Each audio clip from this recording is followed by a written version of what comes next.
What is going on, everyone? Brian here for Apocaflix Movies, and we are about to get into our 5th episode of Nerd Nation, issue number 5. I am here with Jake Berlin. How are you doing, sir? Good. Ready to talk some comic book stuff? Yeah, we're pretty centered around comic books. A little bit of movie in it today. First thing, we're just going to dive right into it. First thing we're going to talk about is the Birds of Prey. They've been slowly starting to turn out a little bit more stuff. We saw that little teaser before It Chapter 2. Didn't really show anything really. It was kind of just Harley Quinn saying, unless you freeze frame it, but yeah. Well, yeah, if you freeze frame it and break it down, then you see characters pretty much. But yeah, and then now we have the super colorful Harley Quinn Birds of Prey poster, movie poster, that is just a giant colorful picture of her with a bunch of people floating around her head, it looks like. Very interesting. This movie seems like it was just made on drugs. Like, it's just all colorful all over the place. Very, very different than what we've seen from DC, but in a good way. Change is always good, especially with the direction they're trying to start towards. But yeah, thoughts, Jake, on the poster? I like it. We've always known that this movie's it's a clear indication that DC is going in a different direction. They're gonna try new things and, step away from trying to combine everything into one thing at the moment. I think as far as aesthetic goes for the poster, I think it's a really, really cool put together poster. I've always said, when we were writing on the site or just in general about posters, the biggest thing posters have to do are tell a story about the movie in one single frame, or if it's a character poster, capture that character as the character in one single frame. And this poster, I think, does a great job of doing that. Birds of Prey, obviously, it's an interesting title. It's a title that's been in comic books for a very, very long time. It's basically a women's version of like a super gang in a way, with a bunch of different characters going in and out over the years. This version is going to have Black Canary, Huntress, Harley Quinn, obviously, who isn't technically a bird, but she's part of it.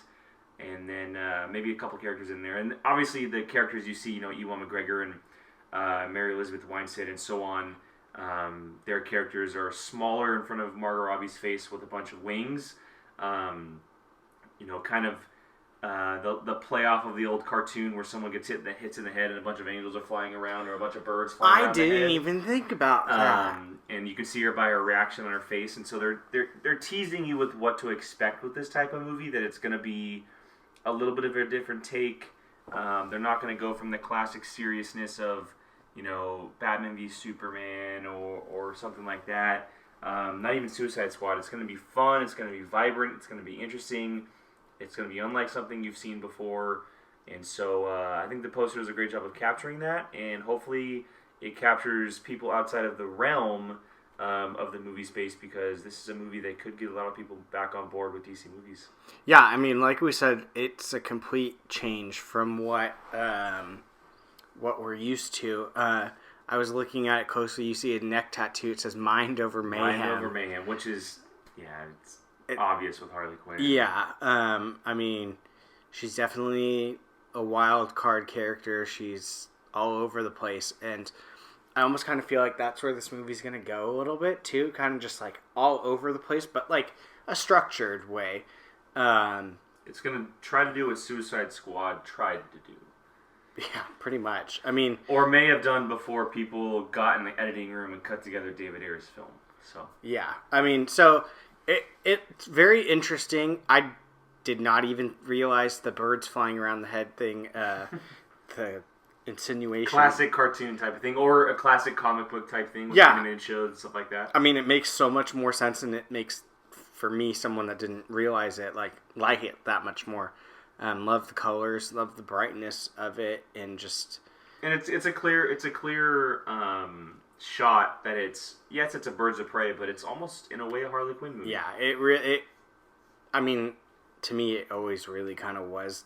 That's what it was gonna be, a Harley Quinn movie, just with more than just her being a central character. I hope that they do give. I hope that it is a Birds of Prey movie, because I think her name is Journey Smollett. From what I've seen from her in the past, she does a great job with a lot of her roles. I love Mary Elizabeth Winstead, excuse me. I think she's a killer choice for the role of Huntress. Ewan McGregor, obviously, but I really do hope that we get to see this group of women together doing some crazy stuff. And yes, a little bit more sprinkles of Harley Quinn, but I think showing, maybe bringing together a different type of characters and kind of capturing them in different light. Again, trying to do what Suicide Squad was trying to do could be a good thing, and maybe just a little bit like put Harley Quinn as the main character, and then kind of sprinkle out the rest of them. Yeah, I mean, and that seems to be what they're always going for, with her being the giant image of the poster. So I mean, and the other characters aren't really that big in the poster either. So I mean, to me, that's basically kind of. Well, and Harley Quinn's in the subtitle as well. So. Yeah, she's got that whole entire subtitle that just is. The Fantabulous Emancipation of One Harley Quinn. Yeah, which no one's probably going to ever use in relation to this movie. No, it's always called Birds of Prey. Yeah. I've rarely heard someone say the full title. It's either Birds of Prey or the Harley Quinn movie. Yes, exactly. That's usually what you hear from people. But we still haven't seen anything from it. I kind of like that they're doing this because it's making me more intrigued. Like, I feel like if I would have had a trailer, like, right off the bat, I would have been like, okay, like, it maybe might have gotten me hyped up, but this is piquing my interest. It's not just, like, getting me excited because I got to see a trailer. It's piquing my interest so that way when I see the trailer, I'm going to be more excited for it and probably more hyped for it. Because, I mean, we haven't really heard anything from it other than that little Chapter 2 snippet and a sprinkle of things here and there. So, yeah, I mean, who knows when we're going to get something. Yeah, I don't know about the director. I've never seen any of her work. But I will say this just shortly before we move on. This movie does have the chance of being my favorite DC movie so far since the New Age, since Man of Steel, like all these movies since Man of Steel. I was going to say over Man of Steel. Aquaman right now is sitting my number one. I thought that movie just kind of it didn't blow my expectations out of the water, but it was better than what I thought. You know how I am about quirky movies and like things that kind of kind of ride on the edge of ridiculous, but also on this like edgy line that they're willing to go in ways and directions that a lot of other movies don't take when they should. And that first trailer kind of gave me a sense of that. And I'm really looking forward to it. And like the bright colors and the ridiculous clubs and like over-the-top characters, but working well for this type of film, it really intrigues me. And so I'm hoping it turns out well. I know that the trailer's coming because there's no doubt in my mind it's going to show before Joker. Like that's the playing field they're going for. Oh, you think? If they don't, it's a massive mistake. It's a massive mistake if they don't. It'll probably be released either the day Joker comes out or a day before, and then it'll play in theaters that weekend. If they don't, it's a huge mistake because the movie's not that far away. It's very close. It comes out in February, and so I would expect them to drop like the first real trailer then. Interesting release month too. Yeah, and so I hope the trailer kind of wows me and gives me something different because I do think that it does have a big chance of being a DC movie that I really, really, really enjoy. Yeah. So our next topic we're going to move on to is Mission Impossible. I know, kind of a drastic swing. It's geeky. It's geeky. But yeah, so we recently found out that Hayley Atwell has been cast in not one but two of the next Mission Impossible movies, meaning that they've definitely at least got two planned out. Mission Impossible has definitely seen a resurgence in the franchise. I mean, it kind of like started off, in my opinion, hot, went low, started to pick up speed, and then like... Well, you watched them late, too. Yeah. You watched them before we saw, what was the last one called? Fallout. Fallout. Yeah. You watched them all before Fallout. You had never seen one before. No, I binged like all of them. Yeah, and so but you are correct. The first one started off really cool. It was like this cool action movie, like 90s style film. Yeah. Two is classic Tom Cruise. Yes, and two is by far the worst of the bunch. Like that's like an epitome of what a 90s movie is, but in a bad way. 3, JJ Abrams kind of did this resurgence thing with it. It brought into more of like a serious tone, kind of modern day stuff with like technology and stuff. And then Ghost Protocol is like really when it like took off. Brad Bird did to this franchise what it really needed. Tom Cruise was going to step down. That was going to be the movie he left, and then it was like, nope, we want you back for all of them, and now we have these two coming, and they're coming in back-to-back years. Yeah, and I mean, Fallout was phenomenal. That's my favorite movie of the year. Remember, I put it above Infinity War. Yeah, it was so good, and I mean, I have a different opinion of it because I literally I want to say within weeks watched all of them and then just went straight into this. And even if I wouldn't have seen the other 6 before it, 5 before it, the movie still would have been freaking awesome. Like, it was so good. They do a cool thing where they kind of all stand on their own. Yeah. There's been a small story continuation throughout the last couple. We've always kind of considered these movies as like 2 trilogies right now. The first 3, and now there's these last 3, and then obviously by them announcing 2 movies where they're filming at the same time and they're filming back to back, the story that happened with Sean Harris's character and Ethan Hunt and everything that happened in the past couple movies is over. They're moving into a new age. They're going to do these 2 movies, these 2 stories, which are more than likely going to be back to back things, and it makes sense as to why Hayley Atwell would be on board for 2. Because it's going to be a story where these characters... I wouldn't be surprised if it's almost like a 2-parter. It's probably. Like a intermission in a way where it ends like... Not on like a cliffhanger, but a moment where you're like, oh my god, like what's going to happen next? Instead of like a full ending to a movie. But as far as Hayley Atwell goes, I mean, she... Out of people that I can think of right now... and Vanessa Kirby's already in the universe, right? She plays the White Widow. Rebecca Ferguson is fantastic. And I really hope that she's back because I think she will, because her character of Elsa is probably the best female character they've brought to the screen for the franchise. But out of everyone that I can think of, and there's probably someone out there better, but Hayley Atwell is the name I think of. I'm like, she's perfect for these movies. You nailed it. She's perfect for these movies because of the type of actor that she is and the type of roles that she's done.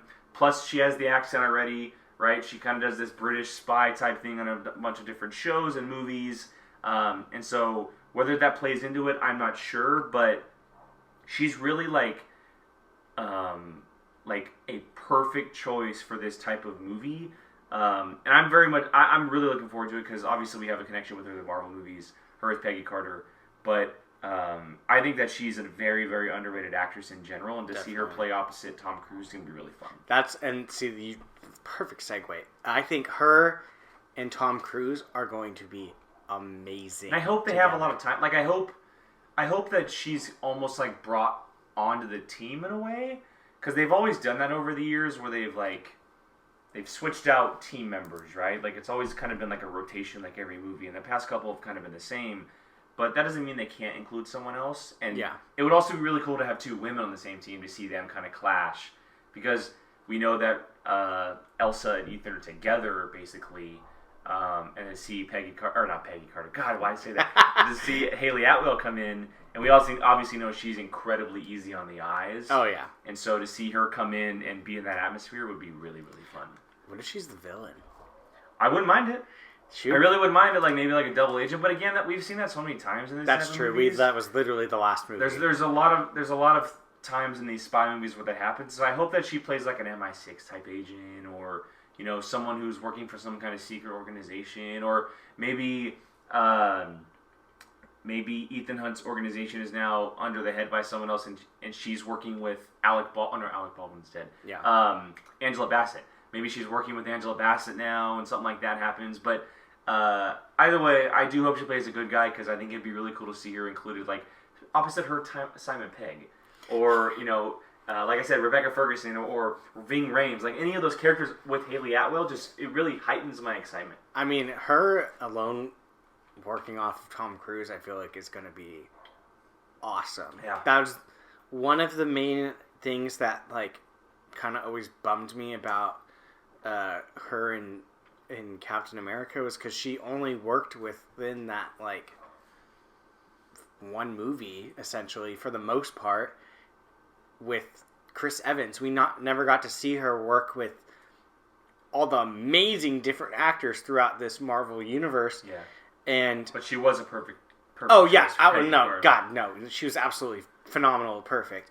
But like, I want to see her with other actors too, and her and Tom Cruise for me just seems like perfect. It literally like I can just see them in my head like the smart aleck remark like going back and forth. Him say smart quib and she says something right back like a jab at. I can literally just see it. And then like her as a spy. Well, I've seen it plenty of times before. I mean, Agent Carter the show, part of S.H.I.E.L.D. She's so good at it, and I think it's going to be so awesome. And I completely agree with you, and that it was going to be one of my things that I brought up was that I think it's going to be it's not going to be like, okay, here's this movie, and then she's going to join in for the next one. I think it's going to be a two-parted one story movie. It makes sense. I mean, you don't really see a lot of actors come out and say, oh no, I signed on for 2, not 1. Just the big franchise. Yeah, exactly. Yeah. And so, I mean, it's interesting that she would say that right off the bat. Because, like, I mean, that could have been something that you could have kept hidden. Like, you could have just been like, yeah, no, I'm signed on for this movie and blah, blah, blah. And she could have been like one and done. But no, she flat out came and was like, no, I'm on for 2. So I think that kind of almost makes it a little bit more interesting. You're kind of like, well, why are you on for 2? Like, it kind of like piques your interest. Because, I mean, like, Henry Cavill did the 1. I mean, so we didn't know how big of this, then Jeremy Renner was in it for a hot second. Yeah, he was in the 2. Barely in the second one. I hope he comes back. Now because he wasn't able to do it because of Avengers Infinity War and Endgame. It'd be really cool to see his character Brant come, because I love the character of Brant's really good character. Yeah. It's gonna be really cool though, because I know that we're kind of waiting on the wing to see what happens with Marvel. After Episode 9 this December, Star Wars is gonna kind of take a hiatus. DC is always kind of up in the air, but starting in you have 2020, 2021, and 2022.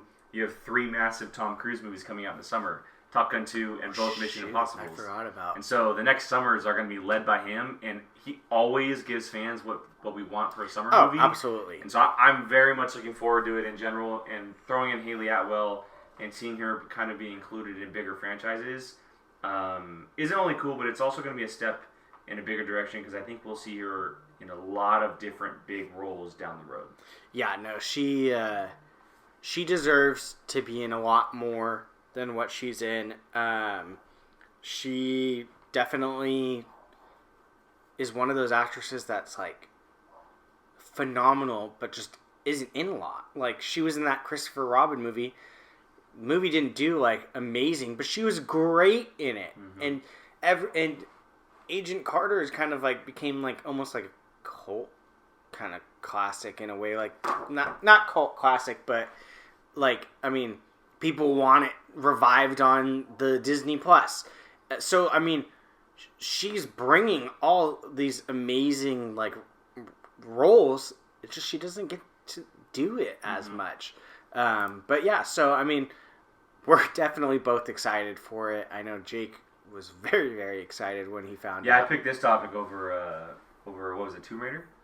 Yeah, or it was Tomb Raider. It was Tomb Raider, and you know how much I'm so excited for that Tomb Raider sequel. Yeah. Maybe we'll do like a little clip out on a different type of video for Tomb Raider, but yeah, Hayley Atwell and Mission Impossible. I mean, what if you put her, Alicia Vikander, in? That'd be incredible. But I honestly like her as Lara Croft. I do. I like her in that role, and I hope they do a couple more. You wouldn't want her in a Mission Impossible I like her. movie? I like her in this adventure style movie. I think she works well in it, and We don't get a lot of these adventure style movies like this anymore because they're kind of like the Western genre now, where they're like very hard to do and people to capture them. But Mission Impossible is like my James Bond in a way. I love James Bond movies, and Casino Royale is one of my favorite movies of all time. But what Ethan Hunt has done, Tom Cruise with these movies, it's kind of like my modern day James Bond. Yeah, I mean, as of lately, James Bond kind of just floats through this kind of.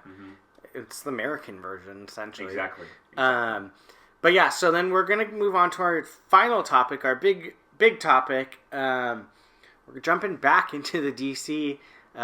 We need Geo, but we now know that this would be a great conversation for him. I know. We now know that JJ Abrams has decided to sign with Warner Media, i.e. Warner Brothers, for a ginormous paycheck of a deal, which is now leading many to say that guy needs to take control of the DCEU, or whatever you want to call it, World of DC, whatever. World of DC. This could be, his input on this could be insane. Like, I mean, he is the breather of life into franchises.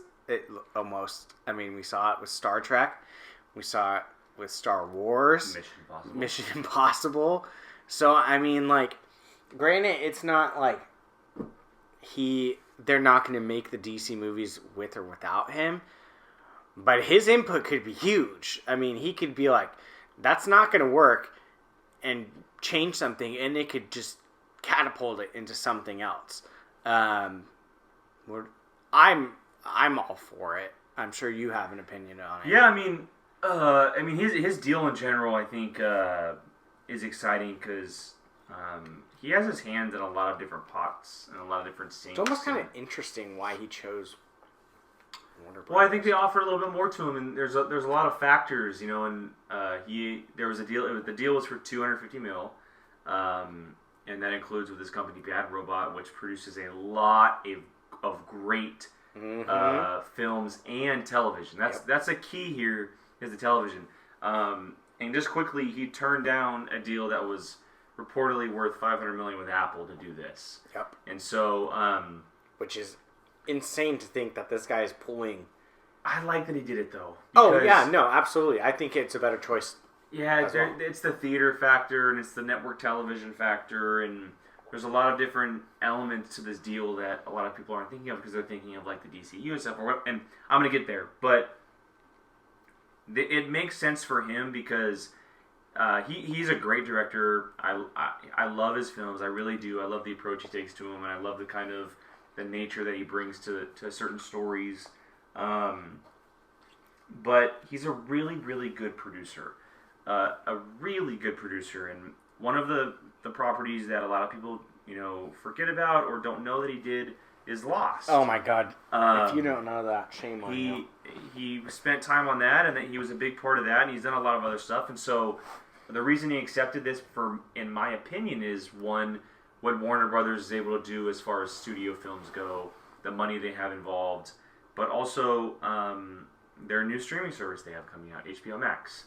And so I keep forgetting they're the HBO Max one. Yeah, and it's definitely interesting what's going to happen there. But getting to the DC stuff, it would make sense. It would really make sense if they brought him in a little bit to help out with a few projects. Maybe, and we also have to remember he's a big name in Hollywood in general. He can also attract people to the studio.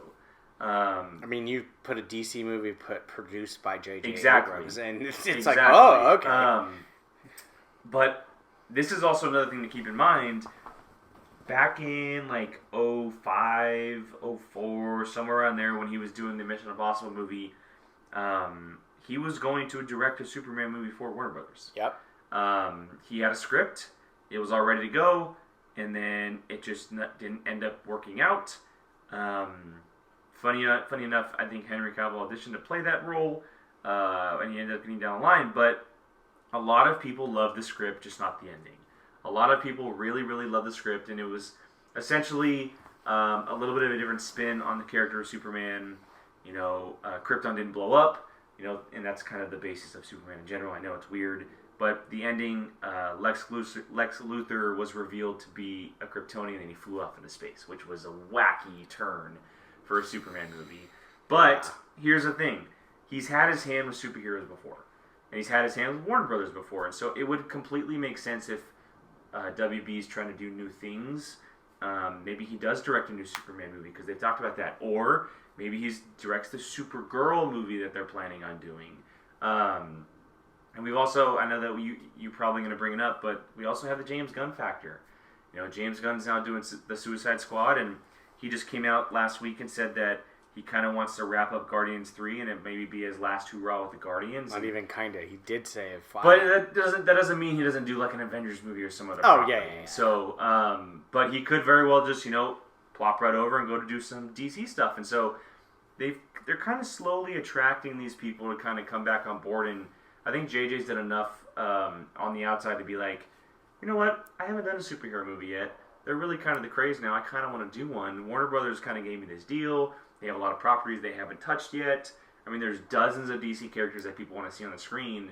Who knows? And honestly, if you have JJ in the bank, and I know that a lot of people may not agree with this, and I don't think he's my number one choice, but I wouldn't mind him doing a Justice League movie either. No, and that's what you're seeing everyone say is, have him reboot Justice League. Have him reboot Justice League. I think that he needs... This is what I'm picturing for him. I think he needs to take on role of like producer on these things and almost be like Feige in a way where everything runs through him.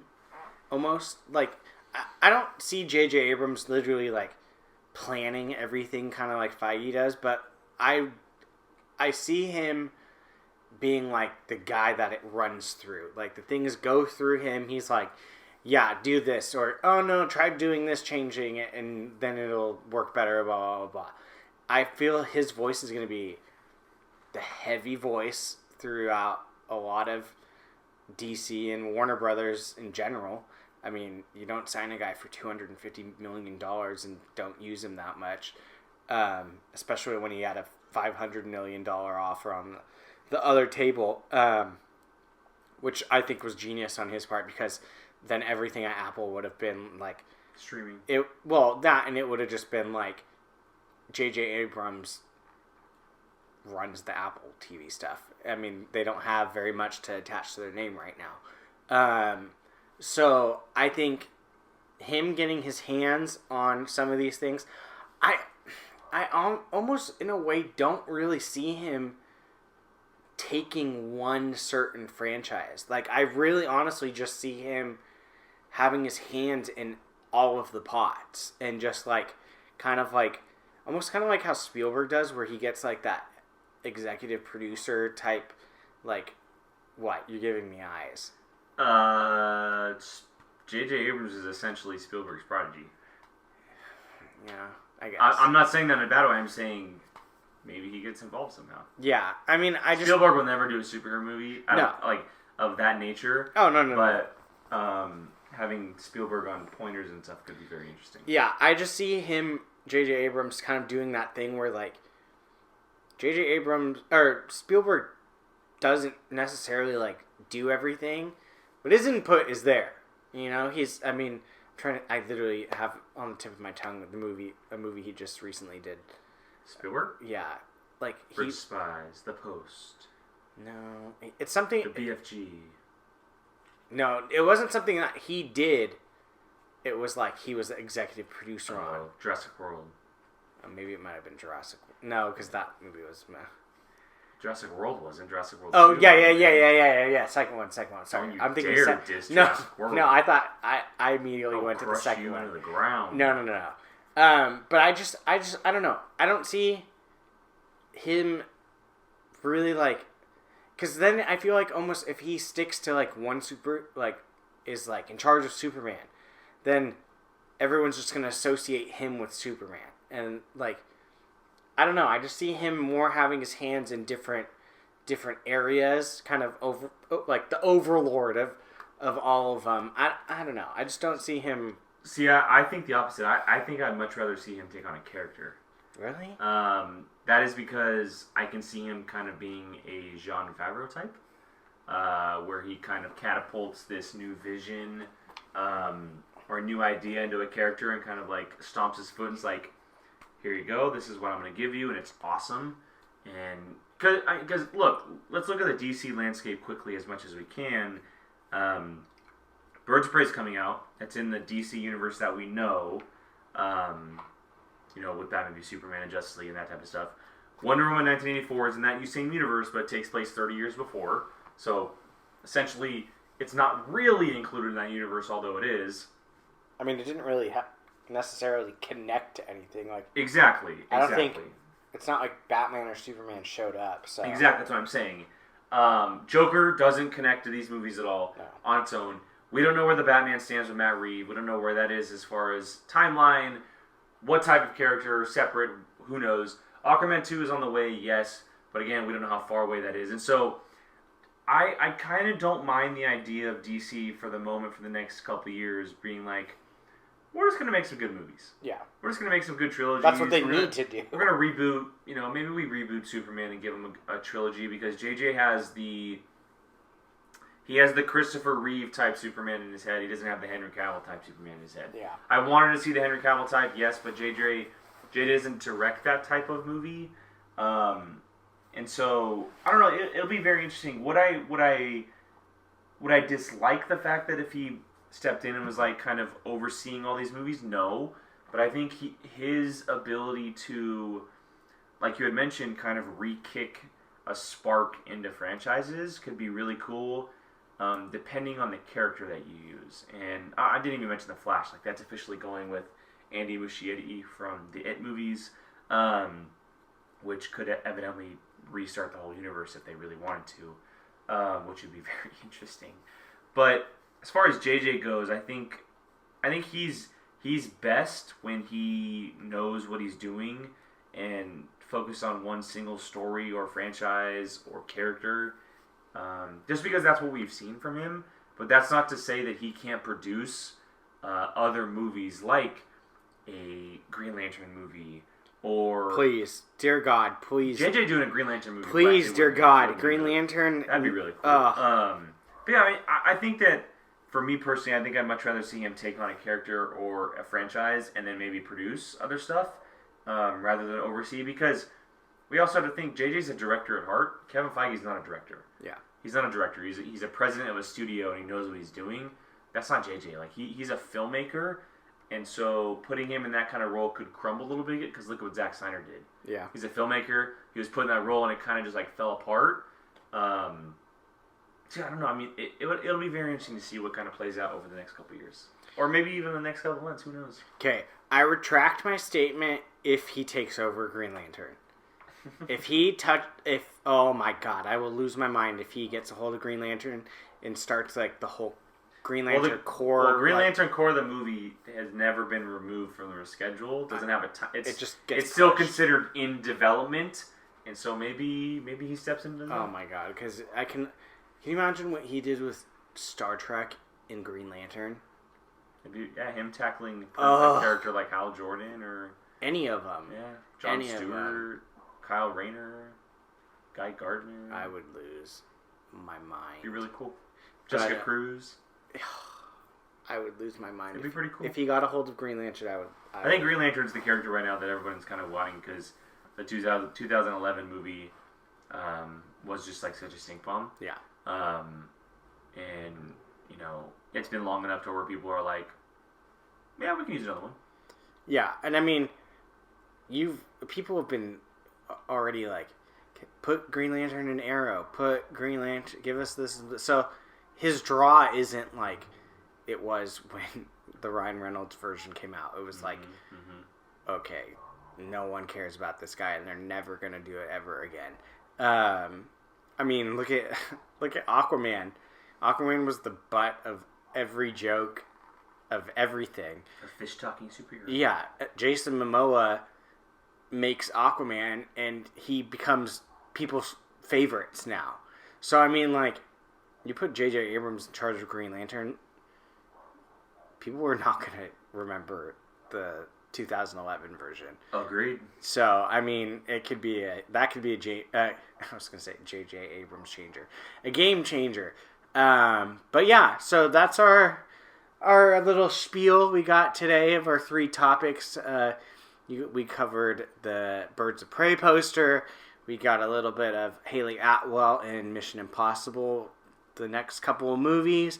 And then we ended it off with the DC universe maybe potentially getting breathe a new breath of fresh air from JJ Abrams. But yeah, so go ahead and let us know in the comments what you think about any of these topics. Give us your opinion on any of them. We would love to have a conversation with you. I know I check the comments quite often, so I would love to be able to throw some ideas back and forth at you. If you haven't already, go ahead and hit that subscribe button. Hit a like if you enjoyed listening to anything you heard on here. And yeah, follow Apocaflix Movies for a bunch of other things. We have things on iTunes, Spotify, all over the place. But for Apocaflix Movies, I am Brian. That is Jake. And we will catch you guys next time on the next episode of Nerd Nation. Hey everyone, Jacob Bartley here. Thanks for watching. If you want to check out something similar from Apocaflix Movies, click this video up here. If you want something a little bit different, check out this video down here. If you haven't done so, please subscribe to Apocaflix Movies and let us know your thoughts in the comments section. We always love to hear from you. Thanks for watching.